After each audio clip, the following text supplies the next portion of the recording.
Again, good morning and welcome to 2023 Asian American, Native Hawaiian, Pacific Islander Special Observance Month. We still have some folks that are trying to make their way here. You probably already noticed that when we say Plant 42, people tend to go over to Avenue M. So some people are over in Avenue M texting me where ECP 85 is. But we will proceed. We will be okay, all right? I would like to recognize, at this time, I would like to recognize Colonel Matthew Caspers, 412 Vice Commander. Sir, good morning and welcome. I hope you enjoyed this show that we have.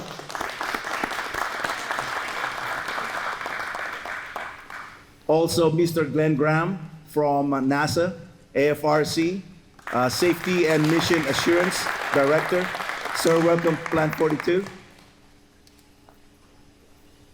We also have our friend from Coffee for Vets, Mr. Juan Blanco. Sir, thank you very much.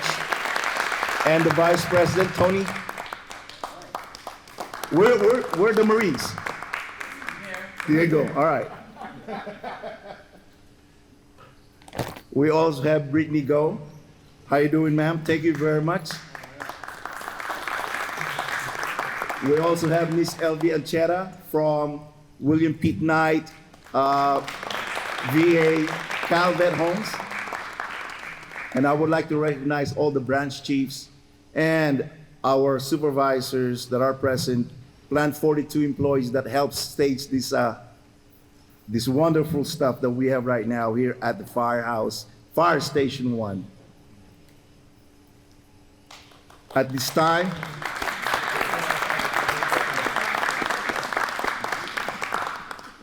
I would like to call Staff Sergeant Guerrero for our national anthem. Please stand and stay standing until the invocation.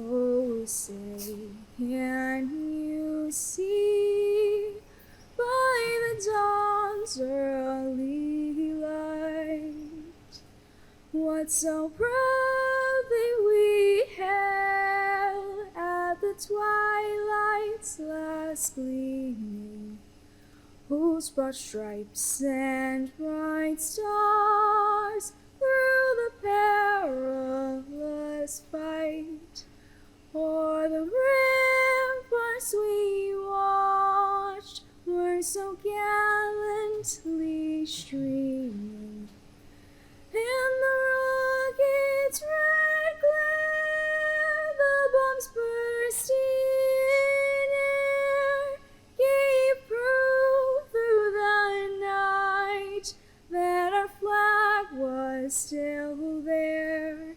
Oh, say does that star-spangled banner yet wave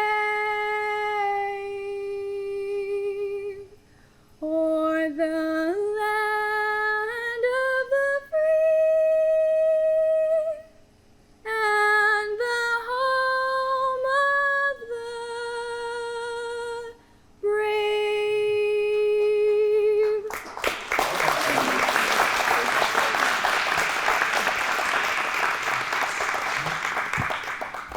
Father Salonga for our invocation. Father.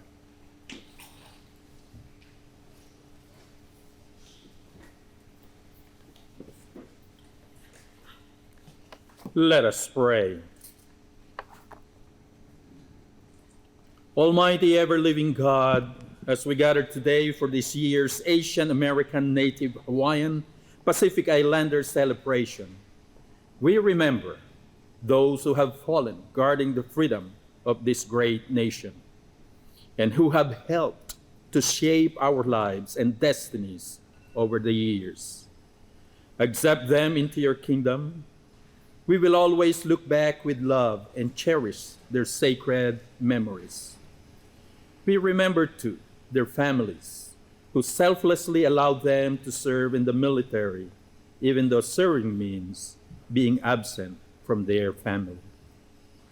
We seek blessings upon this gathering as we celebrate and cherish our friendship and fondness, fellowship, and a bonding of love that unites us in such a unique way and a special way, although we are coming from different cultures and various consciousness. And we give thanks for the abundance each of us is enjoying and will continue to relish in the future, and the privilege and opportunities we have had to know each other. Most of all, we give thanks for the guidance and your presence throughout this month, because you are God, Father, Son, and Holy Spirit. Amen. Amen.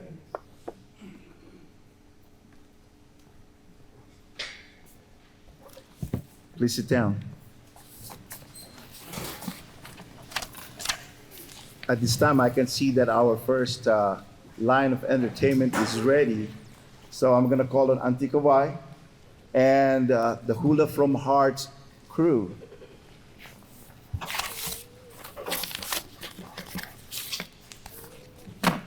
Mahalo and aloha. Aloha!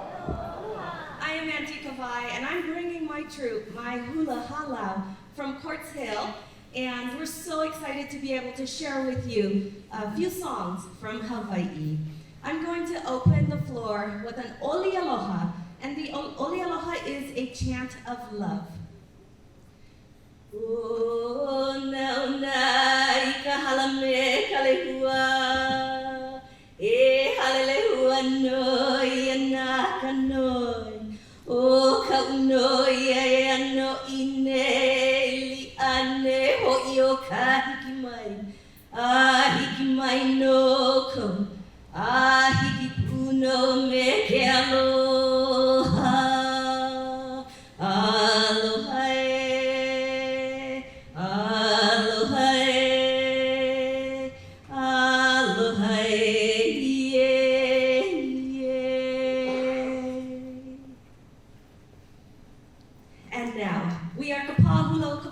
I'd like to introduce these ladies. They're going to be doing for you this song called Hali'ulua, which talks about a bathing pond or a spring pond on the islands.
And so I'd like to invite them on stage. And they're going to do for you a song called Suede Hula Girl.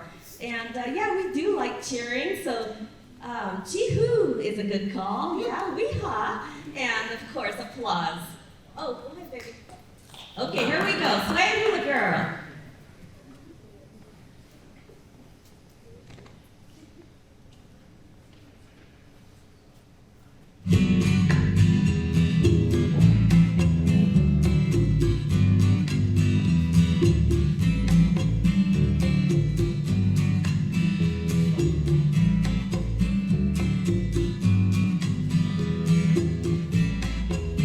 Sway it, hula girl, sway it all around, sway it side to side.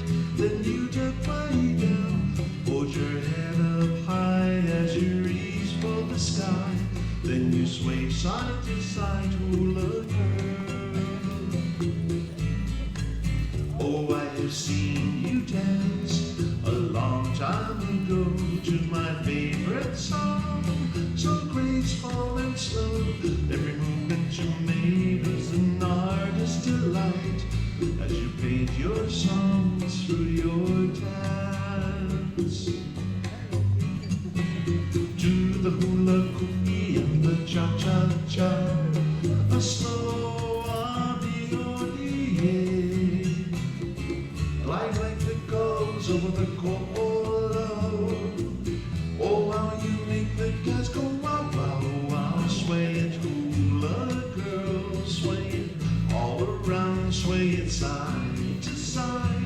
Then you dip way down, hold your head up high as you reach for the sky. Then you sway side to side, hula girl. To the hula cookie and the cha-cha-cha, a slow abiori. Let go ahead for me if you please. What you do with those knees could cause a tropical breeze. Sway it, hula girl, sway it all around, sway it side to side. Then you dip way down, hold your head up high as you reach for the sky. Then you sway side to side, hula girl. Sway it for me, hula girl. Sway it for me, hula girl.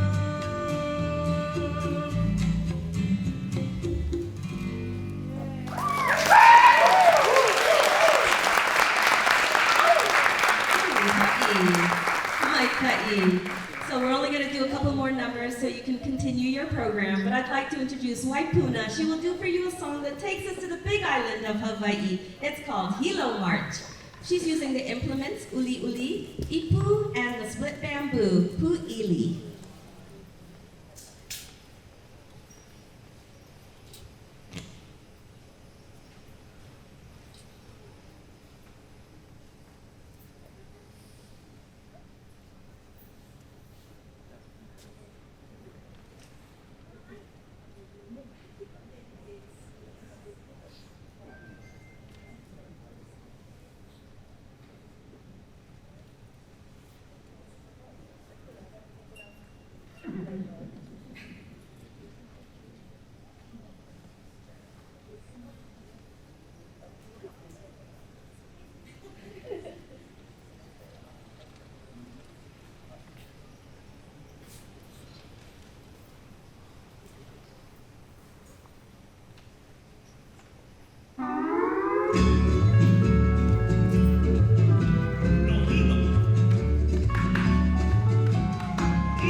E aloha.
Mahalo, mahalo. You all know that hula tells the story, and so these ladies are telling you the story. And this is our final song for this first part, and I'd like to introduce the ladies once more. They're going to do for you a song now that takes us to the island of Oahu, and this song is called E Waianae.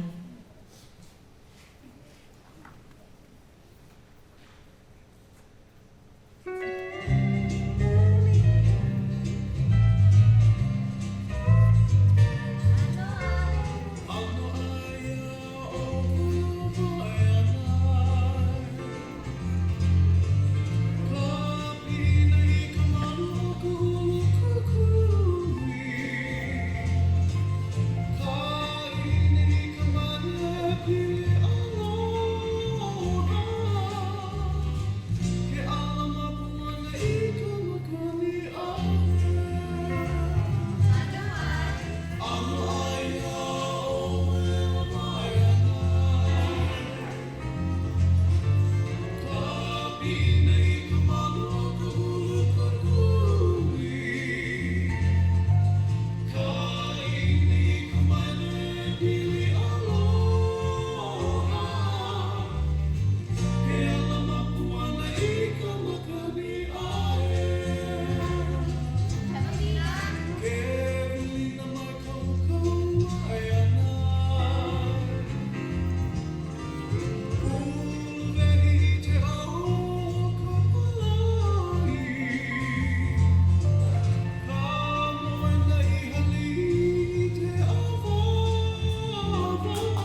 comes from the heart, from the pu'uvai. And when I teach these girls, these ladies, to dance, I always say, you gotta dance from your heart, because that's where it counts.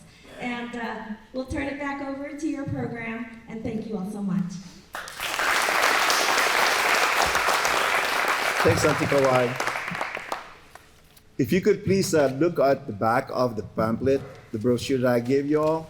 And I just would like to stress something that the 2023 AANHPI committee worked together, and our concept for this year is teamwork, or in Tagalog, it's bayanihan, a Filipino word derived from the word bayan, meaning town, nation, or community. It refers to the spirit of communal unity, work, and cooperation to achieve a particular goal. For instance, especially men of the community volunteering to move a traditional house to new location. Though no longer commonplace, this has become a traditional symbol of concept of bayanihan. And this committee this year did that teamwork, that bayanihan concept. So the whole month of May, there's going to be a lot of events that will be at Edwards, so hopefully you guys can participate. Thank you. At this time, I would like to welcome and call on Mr. Chris Ryan Borsil. Sir.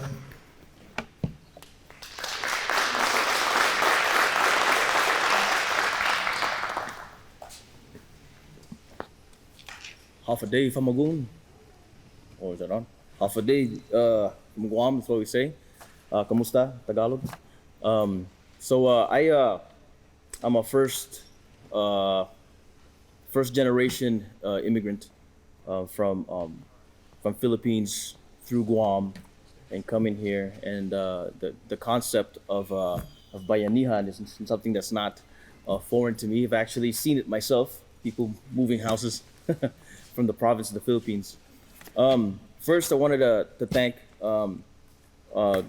the team, Mr. DePaz, that kind of put a lot of work to kind of lead this and put the team together. I want to thank Colonel Caspers for being here, Dr. David Smith, Mr. Glenn Graham, and Mr. Juan Blanco. Thank you all for being here, and thank you for coming together to kind of celebrate this with us. As the opening of AANHPI, it's always a community type thing. When you we think about Asian Pacific Islanders, we're very vast.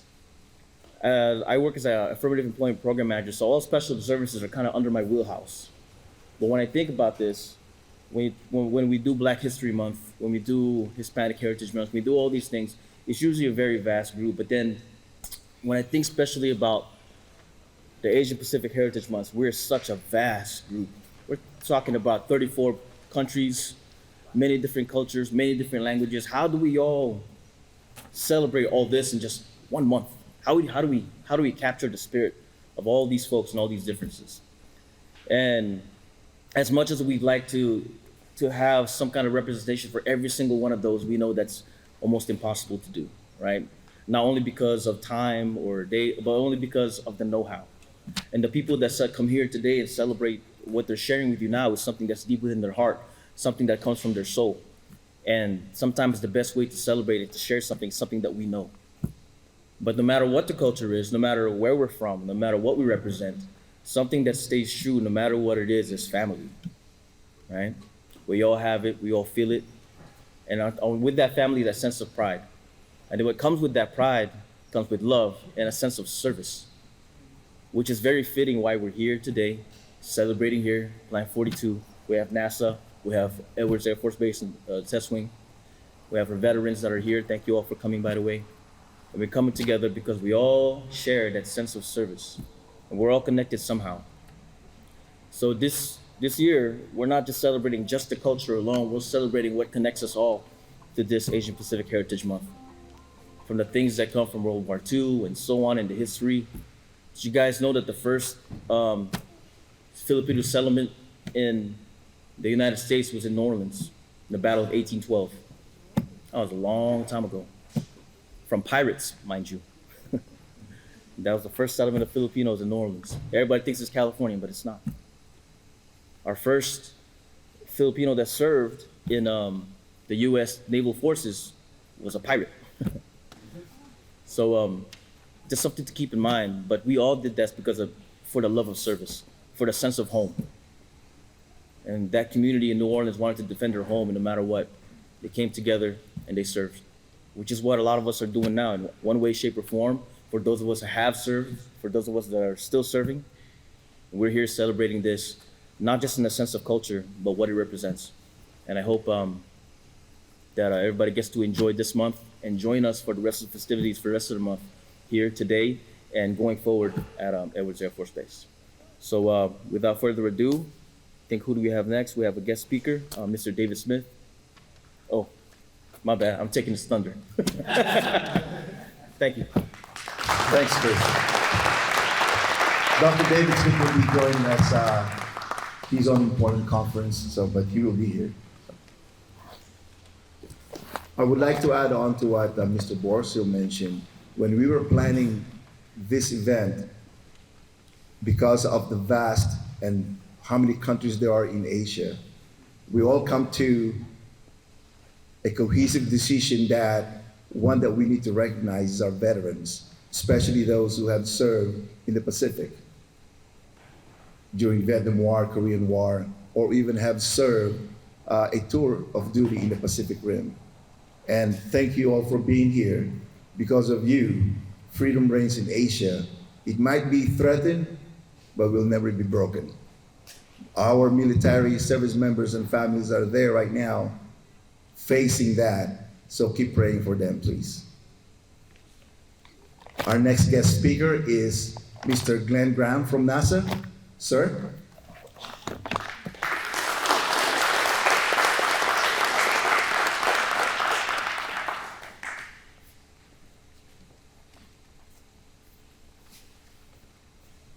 Thank you, sir. I'll be brief. Aloha avakea, Ohio gozaimasu, Zhao Shang Hao, Chao Bui Sang, Saldi Ton Cheo, Kia ora. Those are just 6 ways to say hello. And as has just been said, the Pacific Island nations are vast. The ocean covers half of the earth. And linguists say there are more than 1,400 languages that are spoken, if you get really precise in all the different islands. So I just think that's amazing. I want to take a moment to say thank you all for including NASA as part of the group. We feel that we are NASA, Plant 42, the test wing. We all do the same, pretty much the same mission with some differences. And we all have the same goal to basically strengthen our government and complete our missions. At NASA, we are about 1/10 the size of the base, where it's, say, 12,000, give or take, on the main base. We have about 1,200. And I understand there are about 16,000 contractors at Plant 42. It's a huge group. I first came to one of these, I think, about 12 years ago when it was up. NASA was actually hosting it. And I was down in Plant 42 working here. But we went up there, and that was when I first understood the importance and the value of these types of events, these heritage events. The diversity that's present has it's. Let me just. I want to read some words here from my administrator, if I could, please. This is a message that he sent out to all of NASA across the country. And I think this kind of says it best. The story of America is one of constantly striving to make our union more perfect. This means that while we celebrate the many accomplishments of AA and NHPI communities, we also must reckon with the history of xenophobia, bias, and violence, and recommit ourselves to combating anti-Asian hate crimes and discrimination. Each of us has a duty to confront hate in any form. At NASA, we embrace the diversity of our workforce because it's a strength. From engineers to astronomers, technicians to specialists, and more, the success of our mission would not be possible without members of our workforce who identify as AA and NHPI. And I think that's I was driving up 395 to go to Mammoth a month ago, and I passed Manzanar. Have any of you ever seen that place or been there? It was an internment camp with Japanese citizens of the United States during World War II. It was a low point. But I encourage you, if you ever get the chance to go there, go through there and see what the community did there. They did great things. They ended up taking care of themselves, and they came away from that experience, which was terrible, what was done to them, but they came out of it very strong at the end of the war. And then yesterday, I was at a conference in Wichita, Kansas, and there's a museum there about a B-29 airplane. And this is one of the 2 flyable B-29s in the world that can fly. And this team actually went and picked this plane up from China Lake and brought it to Kansas, where they put it together and made it flyable again. And in doing so, they talked about the Pacific War and World War II, and they talked about all the experience. There was a whole team of people with the AANHPI background that were working on this airplane, and it really brought home the importance of the community and what we are as we share our values and beliefs. And it was kind of disjointed, but I just want to say, bottom line is that we're very happy to be part of this group, and thank you for inviting us.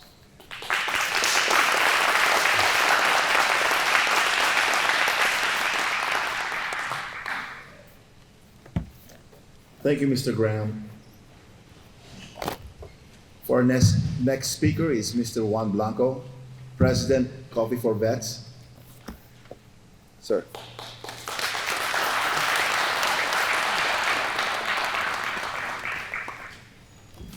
Good morning, everyone. Can you hear me? Am I doing okay?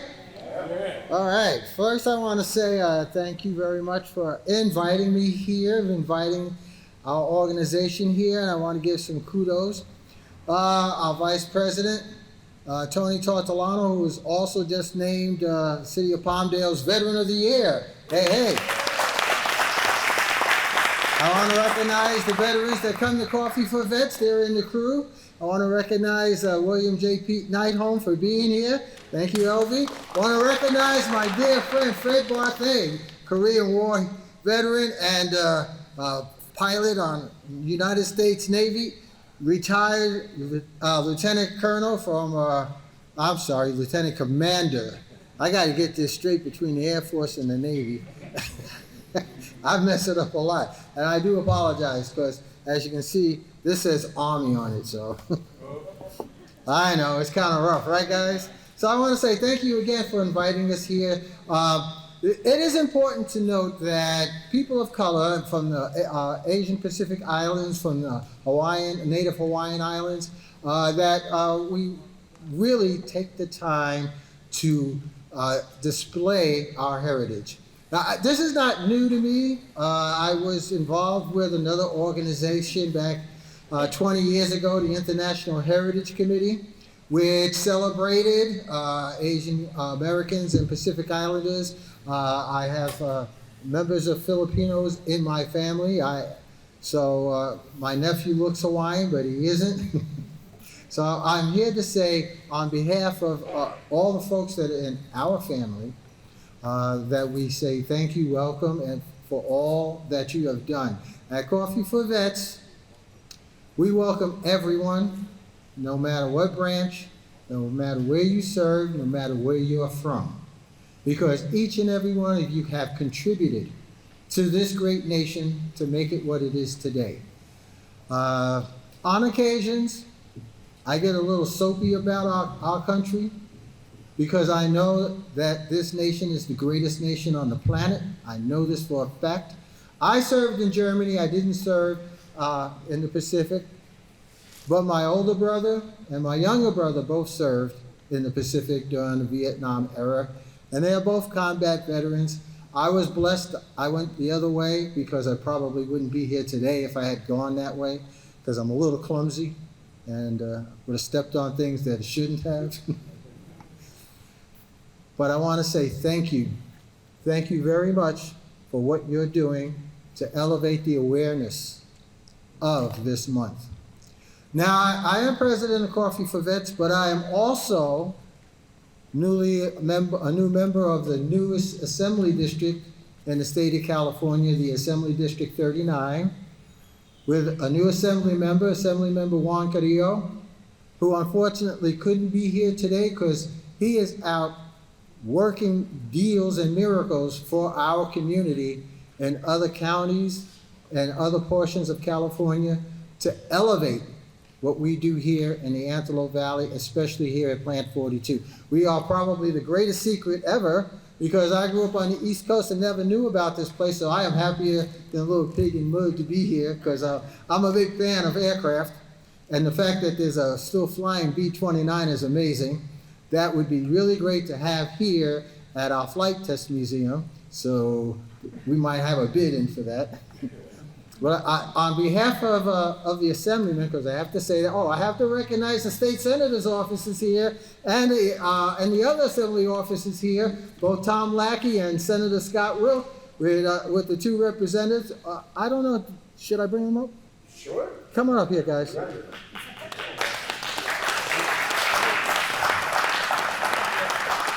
Take the mic first. I'm going to be honest, I was planning on just hiding in the back. No hiding. Good morning, everyone. It's an honor to be here. First off, thank you as a descendant of a Filipino immigrant. This is amazing. My grandfather was actually in World War II. He was born in the Philippines, raised out there, and unfortunately, when World War II came about, he was actually a prisoner of war, fled from the Philippines, came to the U.S., enlisted in the Army, and actually went back. He's been a big influence on my life and actually one of the reasons I do what I do to help the veterans through Senator Scott Wilk's office. So seeing this, being on Plant 42 to recognize Asian American, Native Hawaiian, Pacific Islander Heritage Month is amazing.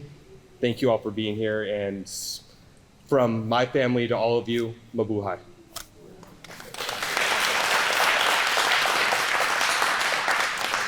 My name is Jack Danielson. I'm a field rep for State Senator Scott Wilk as well.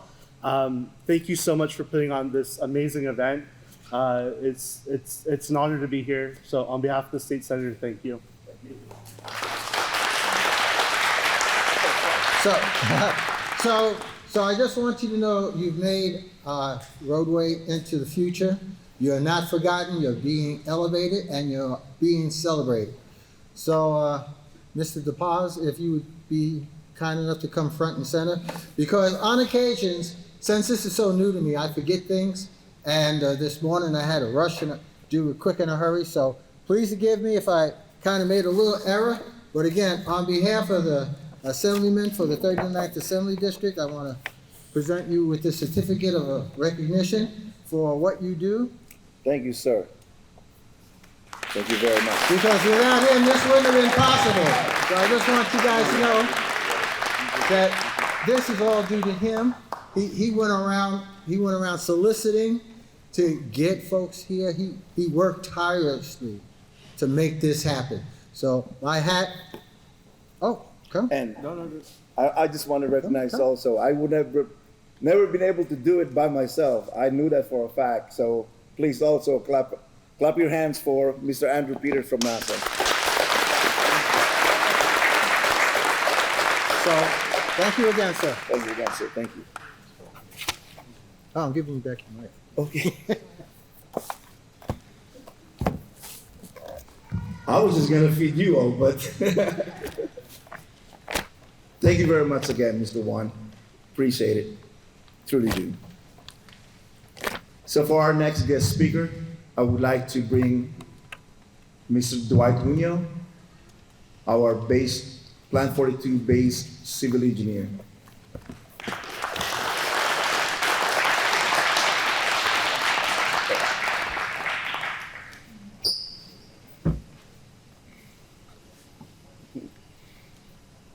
Good morning, everybody. Everybody hear me okay? All right, awesome. Again, good morning. Welcome to everybody. Colonel Caspers, Mr. Graham, Mr. Blanco, special guests, members of the community, Plant 42 employees, mission partners, and just folks from the Palmdale, Lancaster, and the Air Force family. Again, welcome to Plant 42. We're happy to be able to host this event here for all of you as we kick off this Heritage Month here. When Rommel had asked to say a few words here, I kind of asked him, all right, well, kind of what do I need to focus on, or kind of what's the theme? And he had mentioned advancing leadership through opportunity. So I kind of took that, kind of applying that to the theme of the month at hand as well. And bottom line, it's more of a how do we kind of advance the heritage, leadership through those opportunities we get. Merriam-Webster defines opportunity as a favorable juncture of circumstances.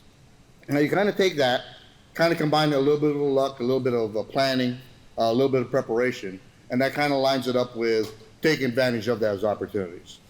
I've been blessed over my military and civilian career to have many opportunities. A lot of those, like probably many of you have had, were opportunities that you weren't even aware of. You didn't know that. A lot of us starting off were eager. A lot of the career fields, there's all those exciting things that we like to do. For a rated community, everyone loves to fly. No one wants to be the IG, no one wants to be Stanley Val, nobody wants to do any of those administrative type work. For the soldiers and whatnot, even though sometimes it is a bear, being in infantry, being out there in the front line, that's like kind of the fun stuff, if you will. You don't want to be you don't want to be in the background. And so oftentimes growing up, doing your career, you're always looking for those things. And so sometimes those opportunities, you don't recognize them because it's those things that nobody else wants to do. But thankfully, throughout my career and in life, I've had a lot of peers, supervisors, managers, senior leaders, enlisted officers, military, civilians, mentors, all of them that were able to take that opportunity and say, or that chance on me and say, hey, Junio, I know this ain't glamorous, I know this ain't great, but we think you might need it. And it's one of those things where it's the stuff that we need for our career fields. It's the stuff we need for our development. The stuff that makes our bread and butter go. It may not be the sexiest, but without it, nothing else happens. And so I've been fortunate with that, and early in my career, I've had those folks help guide me, allow me to take those opportunities and see those things that I otherwise wouldn't have had the chance to do. Another example, or one really good example, was I had an opportunity to do an exchange program with the Canadian Air Forces. I was pretty senior in my career field at that time. I had zero idea that was even a position out there. Took a look at it, took a chance with it, and little did I realize just how great of an opportunity that was, not only for me in my career, but also for partnering and for sharing things with not only other services, but also other countries, for that matter. And so in that particular opportunity, as in my particular position as the Chief of Readiness, that position came with a lot of things that worked on the international and NATO arena. So we would actually go to conferences and meetings in Europe, in Asia, where we met with all those international partners and talked things engineering. And Canada, being the host steward for any particular topic, guess who was out there actually leading this discussion? Well, it was the Chief of Readiness for Canadian Air Forces, which happened to be me. And again, I did not realize that. Again, it was an opportunity, both in a country that I'd probably would not have had a chance to work in, lived in, immerse myself in, as well as all the partnership I was able to do with all the countries that I took part in as part of that job. And so kind of in that theme of advancing leadership, advancing the heritage through opportunity. Had I not had those opportunities, that all those mentors, supervisors, and peers kind of gave to me, I would not have been able to share, not only from a U.S. standpoint, from my background standpoint, but even from just a service standpoint, to be able to work with all of those. So again, in theme with trying to celebrate Asian American, Native Hawaiian, Pacific Islander Heritage Month. Again, take advantage of those opportunities. You may not recognize them, but they're out there, and you never know where it might take you. So, thank you.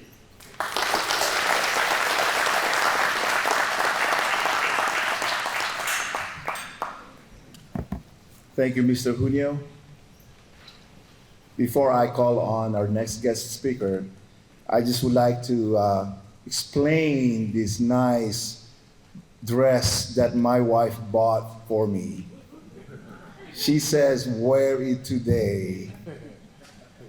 So this is called the Barong Tagalog, more commonly known simply as Barong, and occasionally Baro. It is an embroidered long-sleeve formal shirt for men and national dress of the Philippines. Barong Tagalog combines elements from both the pre-colonial native Filipino and colonial Spanish clothing styles. It is traditionally made with sheer textiles woven from piña or abaca. It's a type of hemp. Although in modern times, cheaper materials like organza silk, rami, or polyesters are also used. It is a common formal or semi-formal attire in Filipino culture and is worn untucked over an undershirt with belted trousers and dress shoes.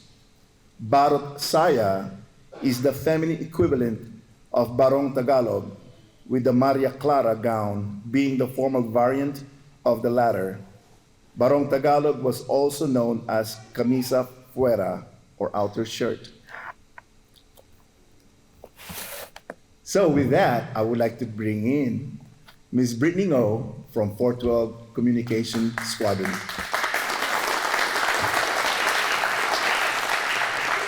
Hi, Brittany.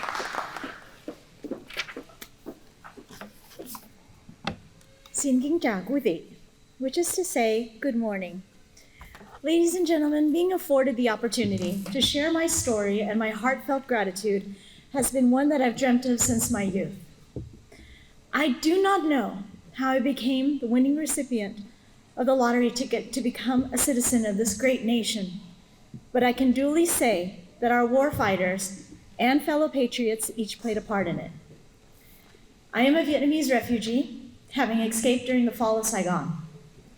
Today and always, I do not forget the sacrifices that were made by US and South Vietnamese soldiers and the compassion of Americans who enabled the escape and livelihood of so many refugees. I could tell you the turbulent story that led to our escape, but in the interest of time, I will share with you an abridged version of my family's journey. I came into this world not in the comfort of a bassinet, but with the sound of persistent shelling. With the assistance of a CIA agent, my family was given the opportunity to flee by plane before the airports were bombed to prevent escape. We sat in fear and trepidation in a hangar awaiting direction, not knowing if at any moment we would be captured and turned over to the North Vietnamese.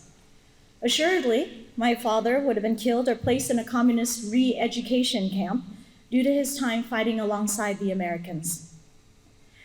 Eventually, we were boarded onto buses, and in the chaos, were instructed that once the doors opened, to run with every ounce of our strength towards a rolling C-130 on the runway. Hundreds of refugees sprinted frantically, men and women shielding babies and children. The wind was so powerful, pushing back with such force that many could barely even stand.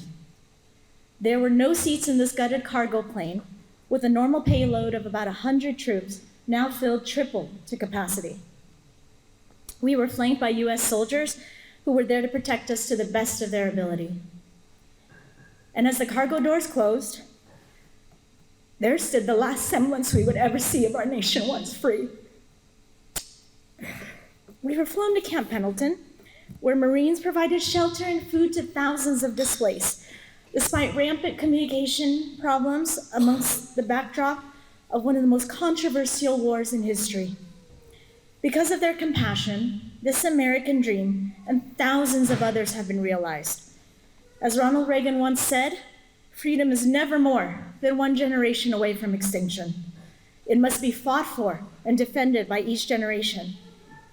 I will do everything in my power to preserve the freedoms of this great nation for you, your children, your grandchildren, and generations to come. And this is because of the lives that our military have led.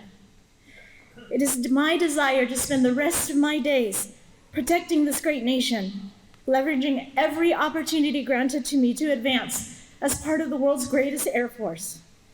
Ronald Reagan also once said, "America is too great for small dreams."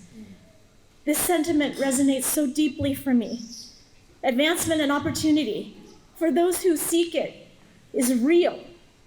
It has been a reality for me in my relentless pursuit to give back to our warfighters and espousing my eternal gratitude for this incredible journey that led this Vietnamese refugee from Saigon to this podium at Plant 42 today. Perhaps most parents dream of their children becoming doctors. Perhaps that's an Asian sentiment. I've had a storied career in private sector that landed me in IT for 2 decades. When I was laid off from an IT firm in 2017, I saw that as my opportunity to break the mold and join the Department of Defense. I went to the recruiting offices to enlist and received a very kind and polite response, something along the lines of, "Thanks, but no thanks, ma'am, you old." However, I persisted and spent years cultivating opportunities for myself, whether it be pursuing certifications, joining the Army State Guard, while fearlessly networking and giving back to the military community. In 2020, thanks to Air Force Civilian Services, Mr. Stephen Nastali, Mr. Randy Michael, Ms. Shelley Thurman, I was given the opportunity to join the 412th Communications Squadron, which has changed my life. I had everything to prove, not because of the color of my skin or gender, but because when push comes to shove, I will sacrifice for the mission, and I will bleed the same as all my brethren that I work beside, that being red, white, and blue.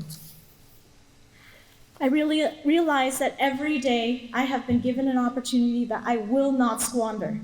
I choose to dedicate my life and my career to defending that which makes this American life and American dream possible. There is not a day that goes by at Edwards where I'm not in a state of perpetual awe. I watch the world's most sophisticated aircraft take off into the skies, and I wonder how this Vietnamese child of immigrant parents ended up on one of the most secure flight lines in the world. I recently participated in a C-17 egress exercise, and as I sat there, I felt blinded by tears with how unfathomable it is for me to be a project manager supporting testing efforts in a C-17 when nearly 50 years prior, I was an infant in a C-17 I was an infant in a C-130 trying to escape the aftermath of war. I had envisioned the DoD would be Orwellian in nature, a dystopian environment that lacked compassion.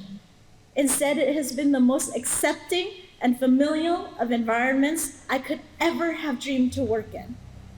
Heritage months and remembrance events such as this enable us to celebrate our similarities, all the things that bond us, by sharing how our diversified stories and backgrounds ultimately connect us with one another, whether through experiences of pain, love, or loss. My story is just one of thousands, hundreds of thousands that need to be told, whether one is a natural-born citizen or a refugee.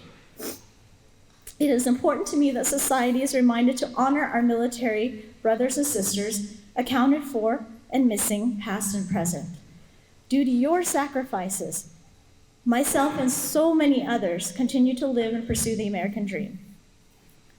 I don't ask you to think of me differently and respect me in a way that I am different from you because I'm a refugee or an Asian or a woman. I'm just grateful to have you hear my story, which explains my love for this country and my dedication to the mission from the depths of my heart. I am indebted for this experience today to share my gratitude, demarcating yet another milestone in this American life. And with this, I would like to end with a touch of humor from both American and Vietnamese soldiers. From the American side, I asked a 101-year-old World War II vet if he could share a piece of wisdom with our youth, what would it be? He said, "The first 100 years are the hardest." So when I think about how difficult this life has been, I also think about how grateful I am to be in the most perfect of imperfect nations. And from the Vietnamese side, there was my father, who was trying to learn the nuances of the English language. And he would accidentally use the terms potluck and jackpot interchangeably. To all of our patriots and warfighters, past and present, because of you, life, liberty, and the pursuit of happiness is not simply a catchphrase, it's my reality. Because of you, I have hit the potluck. Thank you.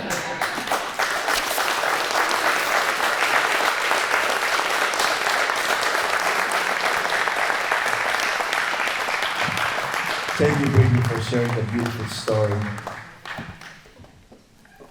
Now I would like to bring in Auntie Kawai and Hula from the Hearts for their second performance. Auntie?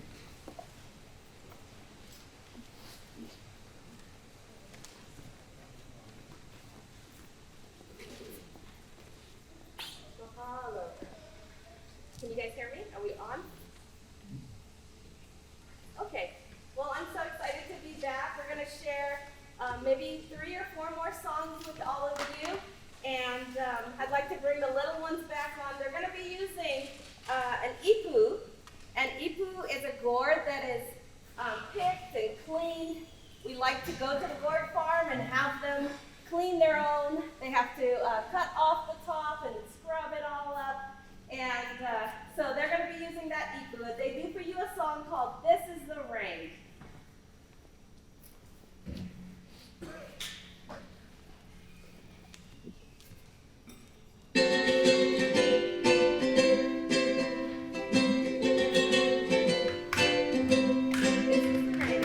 This is the rain, kauau hilo, then came the wind, pakamakaye.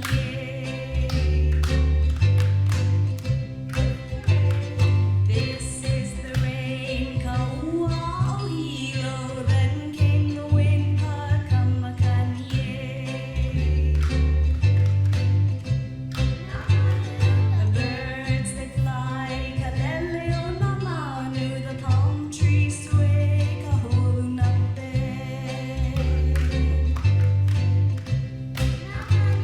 The birds they fly, kalele o mamanu, the palm trees sway, kahulunape.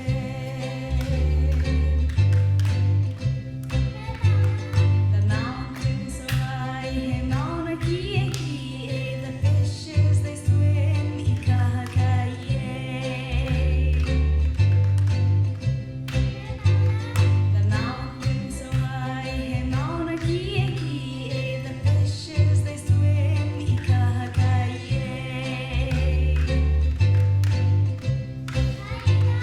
Haina ia mai ua wauku mele, haina hou mai me ke aloha e.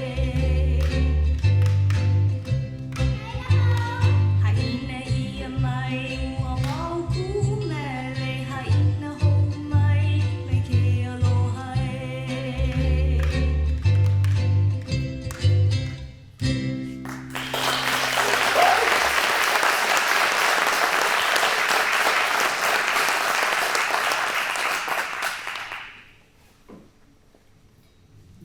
Huli, help me, girl. And now I'd like to bring Waipuna back. She's actually the one that was singing on that last cut. So, girl of many talents. She works right here at Plant 42. My mom teases me because my daughter is also an aerospace engineer. And so she's going to do for you a song called On the Beach at Waikiki. Many lovely little maidens in Waikiki, go and kiss one for me, for me. Onita Hawaii Kiliki, sweet brown maiden, said to me, as she gave me language lessons on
if any of you have been to the islands and, oh, looking at the ocean on a full moon, as it reflects over the pali into the ocean, it reminds you of this place, Makapu'u Moonlight.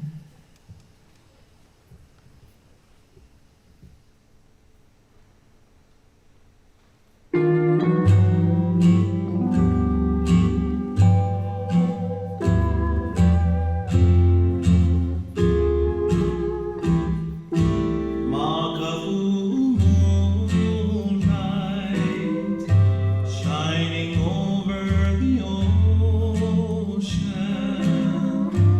where soft swaying palm trees dance in the breezes. The rolling waves call to the poly above. My loving moonlight, Makapu'u, I love you so. Makapu'u moonlight, shining down on the beaches, a heavenly vision of soft dreamy seas, the twinkling starlight burns bright with a glow.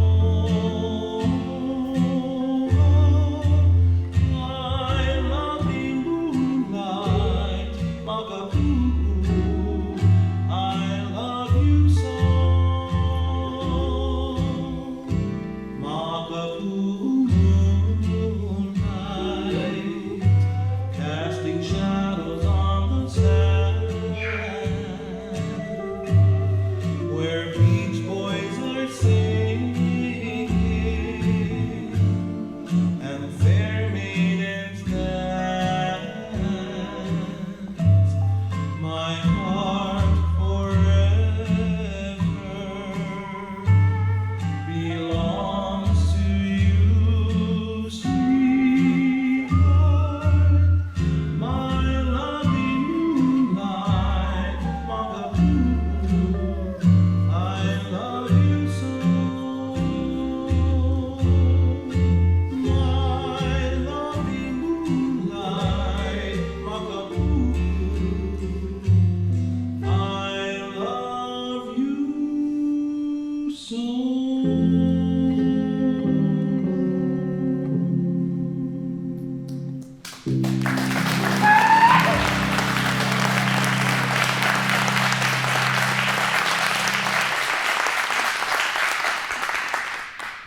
Mahalo. And now I'd like to bring all the rest of the dancers on, Waipuna and the girls. They're going to do for you this song called Mele Ohana.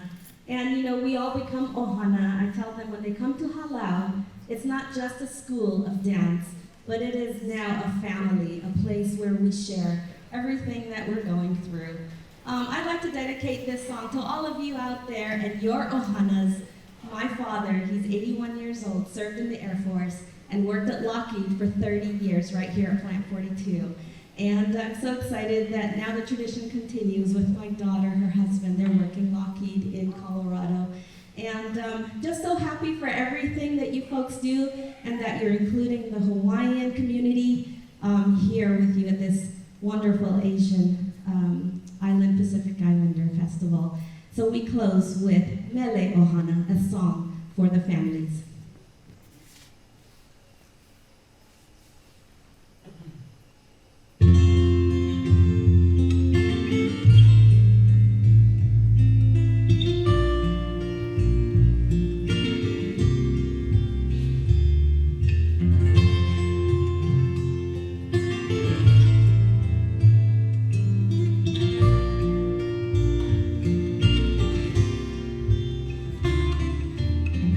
Ke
land that has nurtured me. 'Cause it remains here in my heart, cared forever by God. Here is my love for all of you.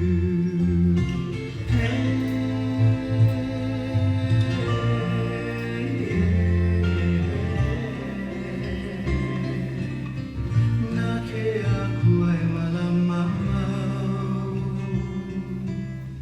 e aku aloha yaoko. Here is my love for all of you. All of you.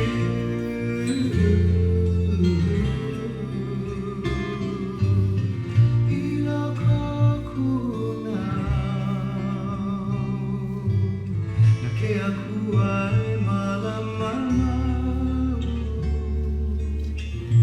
Here is my love. E aku aloha. Here is my love for all of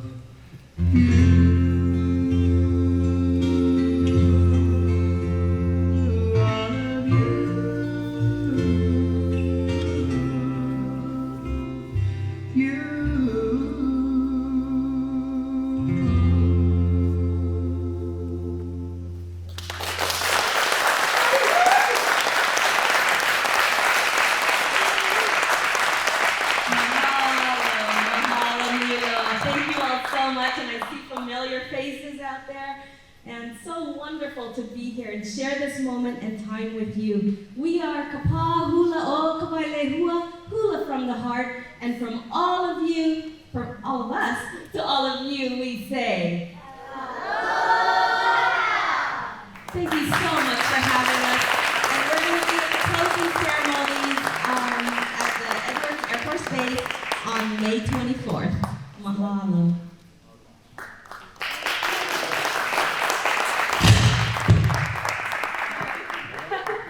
Thank you very much, Auntie Kawai. Thank you very much. Okay, appetite's building up, right? Mine is. So at this time, I would like to call on Ms. Teresa Cartera and Mr. Chuck Snyder, Colonel Caspers, Mr. Borsil, Dr. Smith. Please join us for the official cutting of the cake of the ceremony.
Good morning, everyone.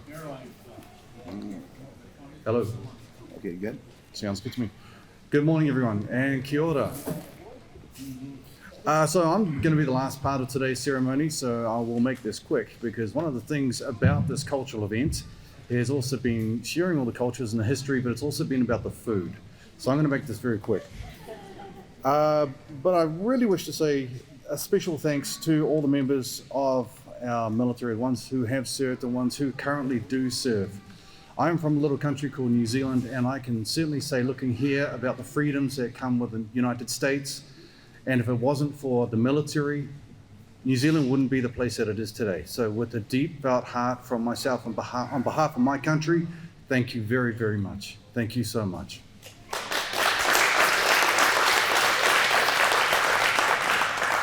Now I wish to say thank you to Director Smith, Dr. Smith, Mr. Morris, Colonel Caspers. Thank you so much for putting on this wonderful event. Thank you, thank you. And also too here for the Plant 42 for the fire, the station. Thank you for opening up the doors to your wonderful facility. May I please have another round of applause for our performers? They did a fantastic job. They really did.